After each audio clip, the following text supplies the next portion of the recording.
আজকে আমি দেখাবো সবজি পেঁয়াজও কিভাবে তৈরি করতে হয়। এখানে আমি বাঁধাকপি, গাজর, ধনেপাতা এবং কাঁচা মরিচ কুচি করে নিয়েছি। তার মধ্যে পরিমাণ মতো দিয়ে নিচ্ছি লবণ এবং এখানে দিয়ে নিচ্ছি অর্ধেক চা চামচ মাংসের মশলা। সবগুলো একসাথে হাত দিয়ে খুব ভালো করে মেখে নিতে হবে। হাতের মাধ্যমে খুবই ভালো করে মেখে নরম করতে হবে ধনেপাতা সহ একসাথে। এভাবে নরম করে নিলে দেখা যাবে আপনার পেঁয়াজটা মচমচে হবে। এভাবে সব উপকরণ একসাথে আমি ভালো করে মেখে নিচ্ছি। তার মধ্যে এখানে দিয়ে দিচ্ছি বেসনটাও আস্তে আস্তে সবজির সাথে ভালো করে মেখে নিব। এখানে হালকাভাবে তেল গরম মোটামুটি হয়েছে।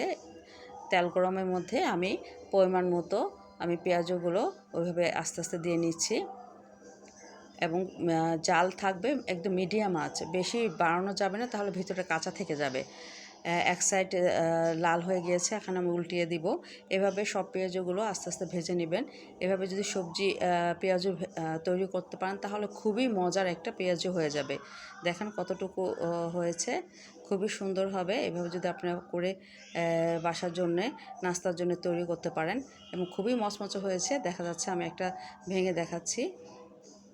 আসসালামু আলাইকুম, সবাই ভালো থাকবেন।